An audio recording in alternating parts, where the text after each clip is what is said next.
মৌসুমী বায়ু বাংলাদেশের উপর সক্রিয় এবং উত্তর বঙ্গোপসাগরে মাঝারি অবস্থায় রয়েছে। আর এর প্রভাবে দেশের ৭ জেলার ওপর দিয়ে ঘন্টায় সর্বোচ্চ ৬০ কিলোমিটার বেগে ঝড় হতে পারে। সেই সঙ্গে আগামী ৫ দিন দেশের বিভিন্ন অঞ্চলে বজ্রসহ ভারী বৃষ্টিপাত হতে পারে বলে জানিয়েছে আবহাওয়া অধিদপ্তর। আবহাওয়া অধিদপ্তর জানিয়েছে, মৌসুমী বায়ুর অক্ষের বর্ধিতাংশ রাজস্থান, উত্তরপ্রদেশ, মধ্যপ্রদেশ, বিহার, পশ্চিমবঙ্গ ও বাংলাদেশের মধ্য অঞ্চল হয়ে আসাম পর্যন্ত বিস্তৃত। এর একটি বর্ধিতাংশ উত্তর বঙ্গোপসাগর পর্যন্ত বিস্তৃত।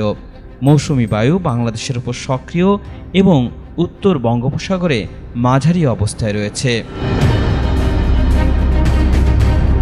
বুধবার সকাল ৯টা থেকে পরবর্তী ২৪ ঘন্টার আবহাওয়ার পূর্বাভাসে বলা হয়েছে, খুলনা, বরিশাল, চট্টগ্রাম ও সিলেট বিভাগের অধিকাংশ জায়গায় এবং রংপুর, রাজশাহী, ঢাকা, ময়মনসিংহ বিভাগের অনেক জায়গায় অস্থায়ীভাবে দমকা হাওয়াসহ হালকা থেকে মাঝারি ধরনের বৃষ্টি অথবা বজ্রসহ বৃষ্টিপাত হতে পারে।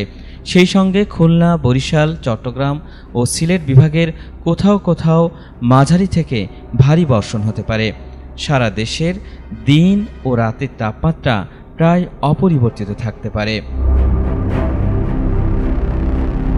বৃহস্পতিবার সকাল ৯টা থেকে পরবর্তী ২৪ ঘন্টার পূর্বাভাসে বলা হয়েছে, রংপুর, রাজশাহী, ময়মনসিংহ, ঢাকা, খুলনা, বরিশাল, চট্টগ্রাম ও সিলেট বিভাগের অনেক জায়গায় অস্থায়ীভাবে দমকা হাওয়াসহ হালকা থেকে মাঝারি ধরনের বৃষ্টি অথবা বজ্রসহ বৃষ্টিপাত হতে পারে।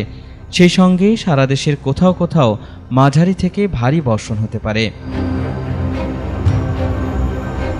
শুক্রবার সকাল ৯টা থেকে পরবর্তী ২৪ ঘন্টার পূর্বাভাসে বলা হয়েছে, ঢাকা, ময়মনসিংহ, বরিশাল, চট্টগ্রাম ও সিলেট বিভাগের অনেক জায়গায় এবং রংপুর, রাজশাহী এবং খুলনা বিভাগের কিছু কিছু জায়গায় অস্থায়ীভাবে দমকা হাওয়াসহ হালকা থেকে মাঝারি ধরনের বৃষ্টি বা বজ্রসহ বৃষ্টিপাত হতে পারে। সেই সঙ্গে ঢাকা, ময়মনসিংহ, চট্টগ্রাম ও সিলেট বিভাগের কোথাও কোথাও মাঝারি থেকে ভারী বর্ষণ হতে পারে। সারা দেশে দিন ও রাতের তাপমাত্রা সামান্য বৃদ্ধি পেতে পারে বলে জানিয়েছে আবহাওয়া অফিস।